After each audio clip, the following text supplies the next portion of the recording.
வணக்கம். ராஜாதி ராஜா. அ ராஜாதி ராஜான்னா, அது இசைஞானி இளையராஜா. அ இசைஞானி இளையராஜா அவர்கள் தயாரித்த படம். அதாவது அவருடைய சகோதரர் ஆர்.டி. பாஸ்கர் தயாரித்த படம். ராஜாதி ராஜா.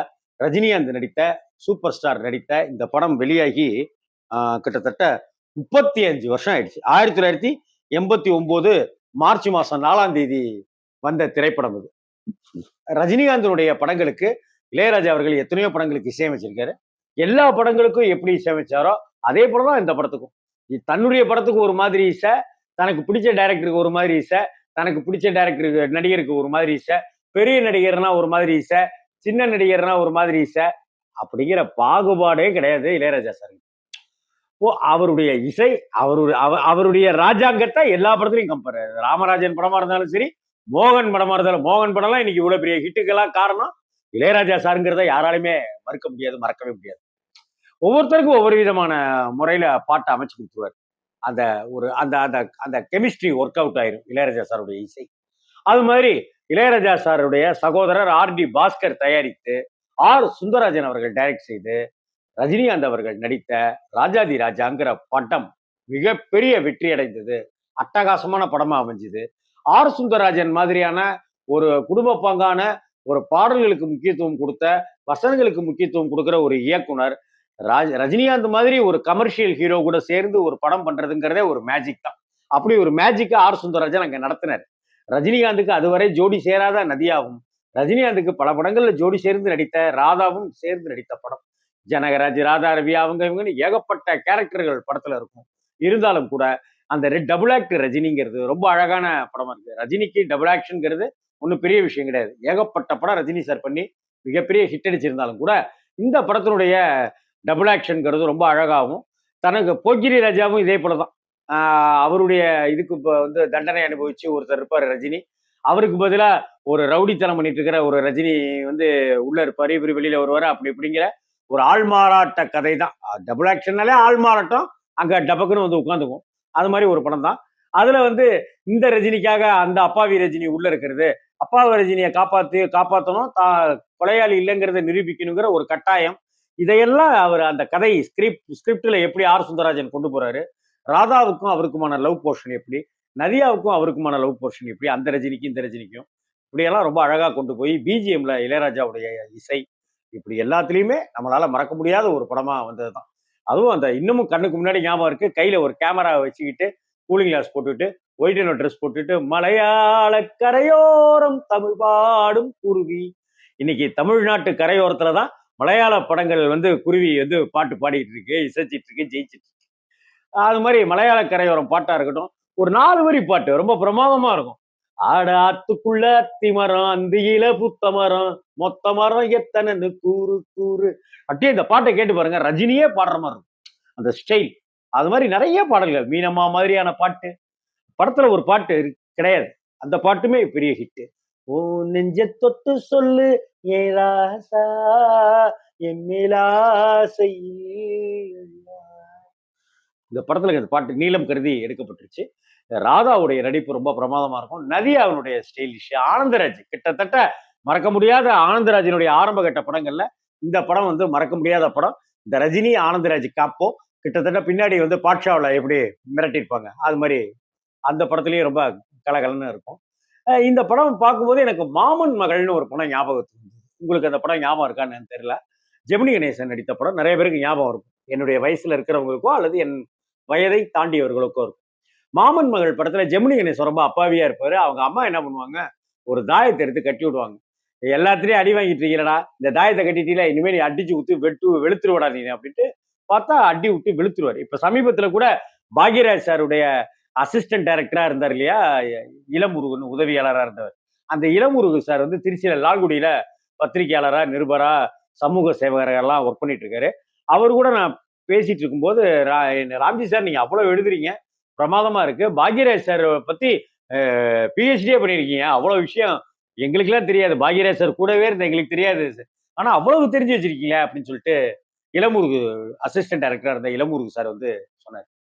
அந்த அண்ணன்கிட்ட பேசிட்டு இருக்கும்போது நான் சொன்னேன், மாமன் மகள்னு ஒரு படம் வந்துச்சுன்னா அதுல ஜெமினி கணேசன் இது தாயத்து, அந்த தாயத்து மாதிரி தானே நம்மளுடைய வாழ்க்கையும். தாயத்தை கட்டிட்டாக்க உடனே வீரம் வந்துடும், எல்லாரையும் பிடிச்சி அடிச்சு போடுவாரு. ஒரு கட்டத்துல சண்டை போட்டுட்டு இருக்கும்போது தாயத்து கீழே விழுந்துரும். அது அங்க இருக்கும், எடுக்க முடியாது. அப்ப எடுக்க முடியலங்கிற அந்த தாயத்து இல்லைங்கிறதுனாலயே அடிக்க முடியாதுன்ற முடிவுக்கு ஜெமினி வந்துருவாரு. உடனடியா அங்க இருக்கிற அவங்கலாம் விட்டு வெளுன்னு வெளுப்பாங்க. ரத்த காயம்லாம் வந்துரும். ஜெமினிக்கு தாயத்து விழுந்துருச்சுமா அப்படி இப்படின்னு சொல்லுவாரு. அப்புறமா அந்த தாயத்தை எடுத்து திரும்ப கட்டிக்குவாரு. அப்புறமா கிளைமாக்ஸ் ஃபைட் போட்டுட்டு இருக்கும்போது திரும்ப தாயத்தை அது மாதிரி விழுந்துரும். அந்த தாயத்தை அவங்க அம்மா எடுத்து பத்திரமா வச்சிருப்பாங்க. இந்த முறை தாயத்து கீழே விழுந்தது ஜெமினிக்கு தெரியாது. அம்மா எப்படி போட்டி போட்டு ஜெயிச்ச பாத்தியா அப்படின்னுவாங்க. ஆமா இதுக்கெல்லாம் காரணம் தாயத்து தான் அப்படின்னு சொல்லி பாப்பாரு. இந்த தாயத்து நீ சண்டை போட ஆரம்பிக்கும் போதே விழுந்துருச்சுடா. ஆனாலும் நீ ஜெயிச்ச பத்தியா அப்படி ஒரு உணர்வு தான்டா. தாயத்துல எந்த விஷயமும் கிடையாது. சாதாரண உங்க தாத்தா பயன்படுத்துற மூக்குப்புடி டப்பாடா அது அப்படின்னு காமிப்பாங்க. கிட்டத்தட்ட இதே ஒரு கான்செப்ட் தான் நதியா வந்து தாயத்தை கட்டி ரஜினிகிட்ட கட்டி இனிமே நீ எல்லாரையும் அடிச்சிடுவோமாமா, ஜெயிச்சிருவோமாமா, விட்டு பொழந்து கட்டிடுவோமாமா அப்படின்னு சொல்ல ரஜினிக்கு ஒரு வேகம் வந்துடும்.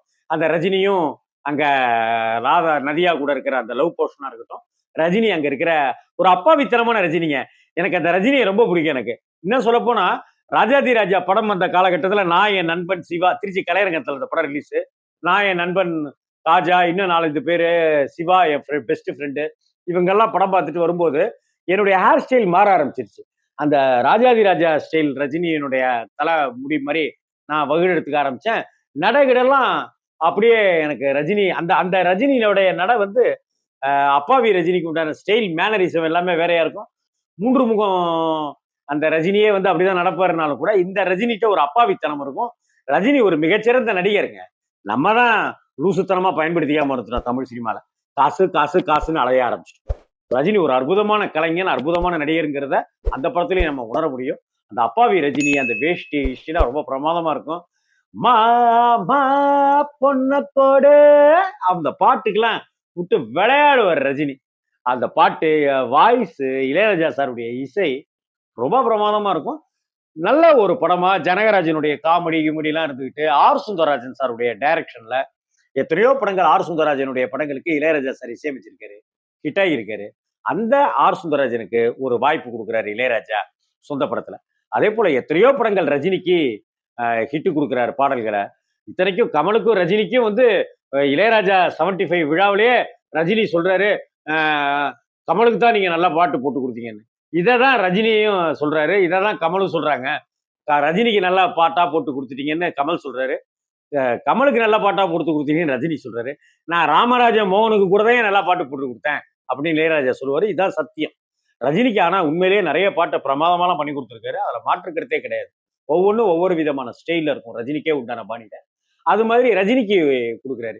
எப்படி கமல்ஹாசனை வைத்து ஆர் வி உதயகுமாரை இயக்க செய்து சிங்காரவேலன் அப்படின்னு ஒரு படம் கொடுத்தாரோ, எப்படி நடிகர் முரளியை ஹீரோவாக்கி கே ரங்கராஜ் அவர்களை இயக்குனராக்கி சொந்த படமாக எடுத்து எல்லா பாட்டையும் ஹிட் ஆக்கி கொடுத்து பிரமாதமான ஒரு படமா அந்த படத்துல கொடுத்தாரு. கீதாஞ்சலிங்கிற படம் கொடுத்தாரோ அது போல ரஜினிகாந்த் அவர்கள் நடித்து அதுவும் டபுள் ஆக்ஷன்ல நடித்து பட்டையை கிளப்பிய ராஜாதி ராஜா மீனம்மா பாட்டா இருக்கட்டும், அந்த அந்த அந்த அந்த அந்த சின்னதா ஒரு வரி இருக்கே ஜெயில பாடுறது அந்த பாட்டா இருக்கட்டும், அடா அத்துக்குள்ள அத்தி மரம் அந்திகில புத்த மரம் அப்படிங்கிற பாட்டு, மீனம்மா பாட்டு, அந்த ஸ்டைல ரஜினி அந்த ஹேர் ஸ்டைலோட மீனம்மா இந்த பாட்டுக்கு மலையாள கரையோரம் தமிழ் பாடும் குருவி இந்த பாட்டு படத்துல எல்லா பாட்டுமே ஹிட்டுங்க. எல்லா பாட்டும் ஹிட்டு. படம் 100 நாளை தாண்டி 125 நாளை தாண்டி பிரமாதமான கலெக்ஷன். அந்த வருஷம் எனக்கு நல்லா ஞாபகம் இருக்கு. ராஜாதி ராஜா வந்த சமயத்துல கேசட் சக்கப்போடு போடுது. எங்க பார்த்தாலும் கேசட் டீ கடையிலையும் டெய்லர் கடையிலையும் இந்த கேசட்டை வாங்கி போடாதவங்களே கிடையாது. ராஜாதி ராஜா பாட்டு ஓடிட்டே இருக்கும். அதே சமயத்துல அதுக்கு அடுத்த ஒரு மாசத்துலயே என்னமோ சிவா கவிதாலயா பேனர்ல அமீர்ஜான் டைரக்ஷன்ல ரஜினி சார் நடிச்சு சிவா படம் வருது. அந்த சிவா படத்தினுடைய ஆடியோ கேசட் பயங்கர ஹிட். ராஜாதி ராஜாவை விட அதிக கேசட் விற்பனையாச்சுன்னு கூட எனக்கு ஞாபகம் இருக்கு. அதுலயும் பார்த்தா அடிவான்மதி அந்த பாட்டு அடமா புள்ள சும்மா முறைக்காத மச்சான் சொன்னா கேளு அப்படிங்கிற பாட்டு. இது மாதிரி அந்த படத்துலயும் எத்தனையோ பாட்டு எல்லாமே அந்த வருஷத்துல ரஜினி சாருடைய பாடல்கள் ஒலிக்காத டீ கடையோ டெய்லர் கடையோ கல்யாண மண்டபங்களோ இல்லை அப்படின்னு சொல்லலாம். அந்த அளவுக்கு ரஜினி சாருடைய படங்களுக்கு இளையராஜா அவர்கள் மிகச்சிறந்த இசையை வழக்கம் போல கொடுத்திருப்பாரு. வழக்கம் போல ஹிட் ஆகி கொடுத்திருப்பாரு. ராஜாதி ராஜா படத்துல அந்த ரஜினி நதியா காம்பினேஷனும் நல்லா இருக்கும். அந்த ரஜினி ராதா காம்பினேஷனும் நல்லா இருக்கும். ரஜினி ஜனகராஜனுடைய காமெடி காம்போவும் ரொம்ப பிரமாதமா இருக்கும். ஒரு அட்டகாசமா வந்த இளையராஜா அவருடைய சகோதரர் ஆர்.டி. பாஸ்கர் தயாரிப்புல வந்த சுந்தரராஜன் சார் டைரக்ஷன்ல வந்த ராஜாதி ராஜா எப்பவுமே நம்ம மனசுல ஒரு ராஜாதி ராஜாவா நிலையோட நின்று ராஜாங்கம் பண்ணிட்டு இருக்கக்கூடிய ஒரு படம் தாங்கிறதுல எந்த சந்தேகமும் இல்லை. ராஜாதி ராஜா படத்தை நீங்க ரிலீஸ் அன்னைக்கு பார்த்துருக்கீங்களா? எந்த ஊர்ல எந்த தேட்டர்ல பார்த்தீங்க? முடிஞ்சா கமெண்ட் பாக்ஸ்ல அதை பண்ணுங்க. ரொம்ப நாள் கழிச்சு சொல்றேன், மறந்துருமேன்ட்டு. லைக் பண்ணுங்க, கமெண்ட் பண்ணுங்க, ஷேர் பண்ணுங்க, சப்ஸ்கிரைப் பண்ணுங்க. வணக்கம்.